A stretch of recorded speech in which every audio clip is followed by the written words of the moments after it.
All right. Now, in news from the M&A space, online travel agent Yatra has entered into a merger agreement with Nasdaq-listed Terrapin 3 Acquisition Corp.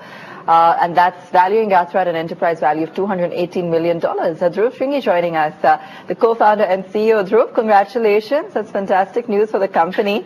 First, tell me how all of this really transpired. Why Terrapin as a partner, and what are some of the deal metrics that we should know about?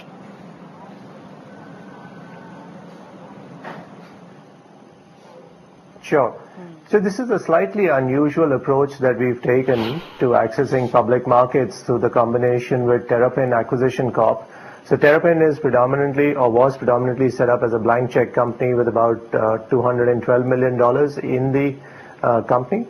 What we have decided along with Terrapin is to create a combined entity, and that combined entity will list on the Nasdaq. So the process that will be followed is that Terrapin and Terrapin's existing shareholders will all merge into Yatra's parent company, and Yatra's parent company then will list on the Nasdaq under the ticker YTRA. So as part of this process, which will take maybe about 90 days to close, at the end of that process, Yatra will become the listed entity in the place of Terrapin. Understand. So what are the reactions from Terrapin's shareholders then, Dhruv? I do need to ask you this as well, because I'm trying to understand the appetite there on NASDAQ for an Indian company that's so far primarily been focusing on this market. I mean, what's been the reception to this news?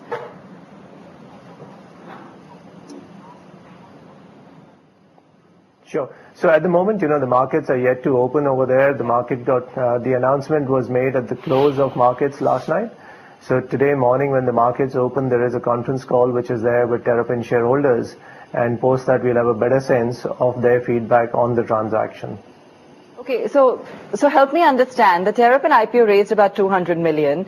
This particular merger is valuing Yatra at about $200 million.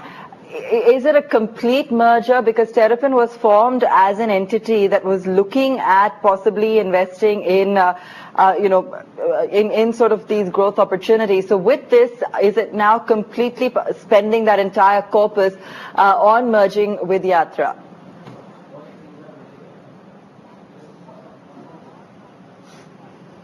That's right. So the endeavor which is there is that Terrapin and Yatra will both combine to create one listed entity, and as part of this process we will ensure that at least $100 million of capital flows onto Yatra's balance sheet.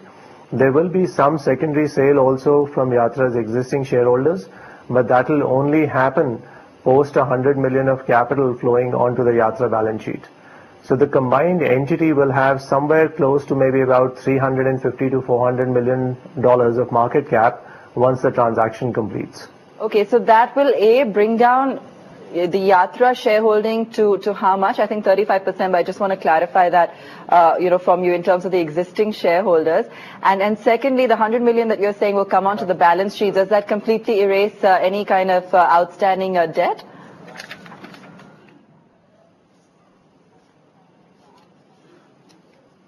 So the Yatra shareholders will continue to own at least 35% of the combined entity. And of the $100 million that will come on the balance sheet, there's a small amount of debt of about $6 million. That debt will be extinguished. So this money will predominantly be used for organic growth of the company. So Dhruv, as you mentioned, it's fairly unusual, this particular mode of fundraising. I mean, it's great to see, you're not the first company, of course, but it's still a relatively, newer sort of form of fundraising to go out there and list on NASDAQ. Tell me what it is about Yatra that brought Terrapin into the picture. I mean, it was a company that was formed without any clear intent as to what kind of companies it would look at trying to rebuild, and it's clearly gone for something that's totally out of the normal metrics there. So what about Yatra did they find so exciting?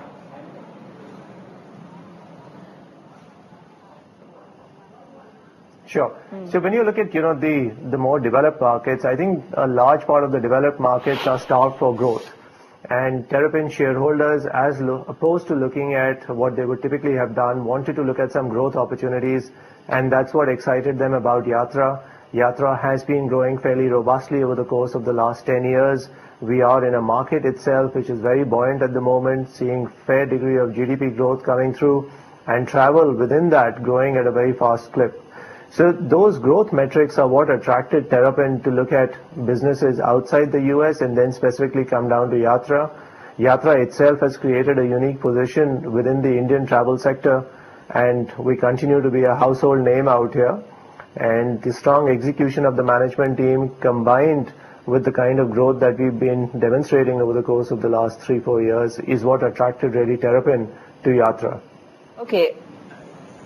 In terms of where Yatra goes from here, we have seen some amount of consolidation in the travel space. We've also seen a recent round of fresh funds after a long time, and some of the other players as well. But they're also looking to evolve because margins have been difficult, and you know that. So what's really, the next step, and how do you see business really growing from here? We can't argue with the fact that there's a market, but how do you ensure that you're also seeing that growth in revenues?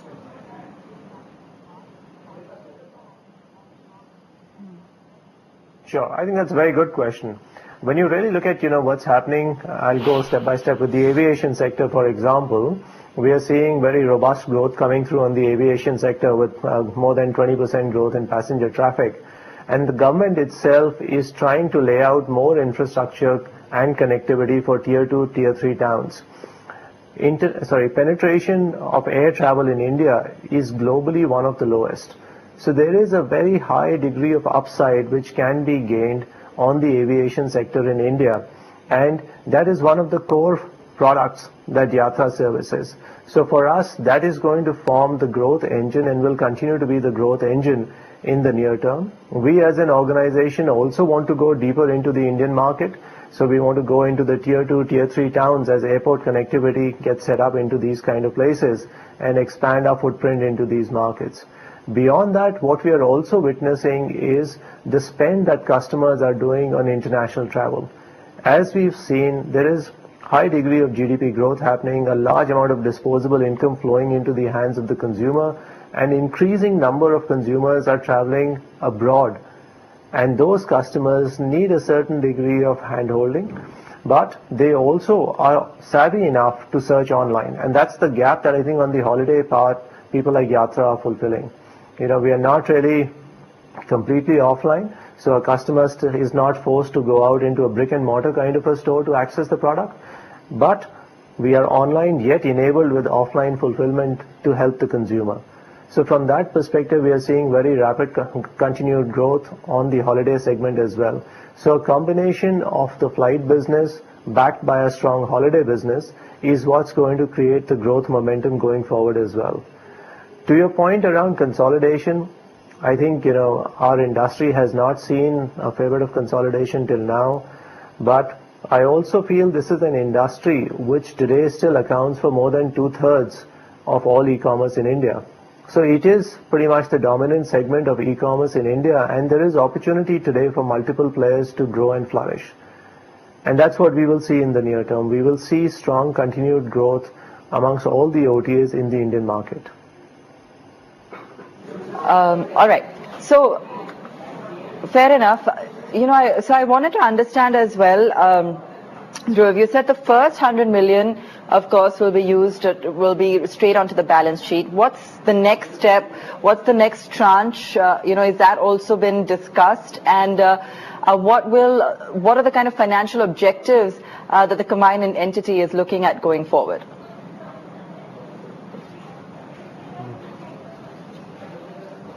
Right. So the way the waterfall will work is that the first 100 million will go on the company's balance sheet. Anything raised beyond that 100 million will be split 80-20 between secondary shareholders and coming onto the balance sheet as primary capital.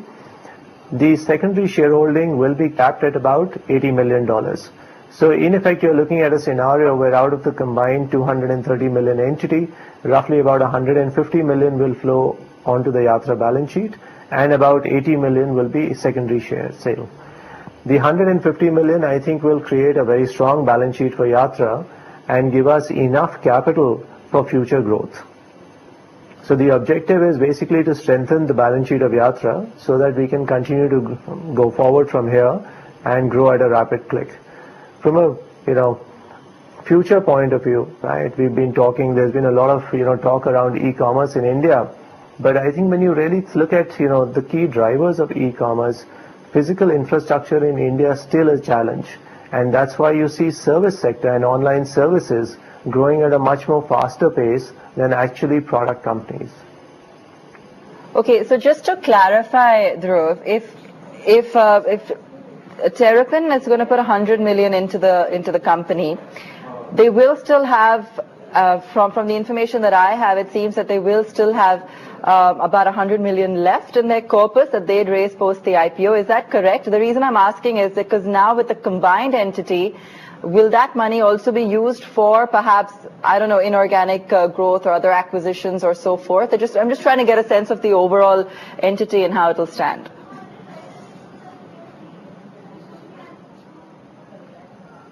Sure. So the overall Terrapin entity will have $230 million or has $230 million worth of commitments in it. Of that $230 million, about $80 million will be used to acquire secondary sale, share sale in Yatra. The remaining $150 million will flow through to the balance sheet of Yatra. Got it. And finally, so that's how it's going to work. So the 230 million will be used, 80 million to acquire secondary shares from existing shareholders. Yeah. Fine. Okay. Fantastic. Just finally, and I know it's probably too early to ask, but any idea of the kind of share price or when we can expect the listing? Any idea of timelines?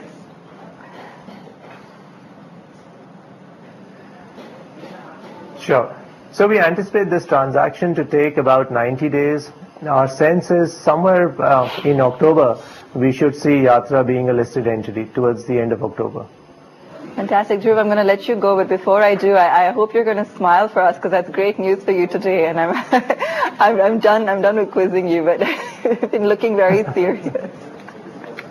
Yeah, I think it's taken us a fair while to stitch the transaction together. As you can imagine, we guys haven't really slept in the last couple of days in closing this transaction. Yeah. I'm sure. But we're very glad to be here. Thank you so much. Fantastic. Thanks for joining us. Look forward to chatting again soon, closer to that listing. Dhruv Singhi of Yatra.com joining us today with all the news and buzz there. And we're going to have a NASDAQ listing for that e-commerce company coming up soon. Markets at the day's high. Let's pull up the index for you. It's looking good. We've also been talking about some of those logistics counters. I'm just going to run through those.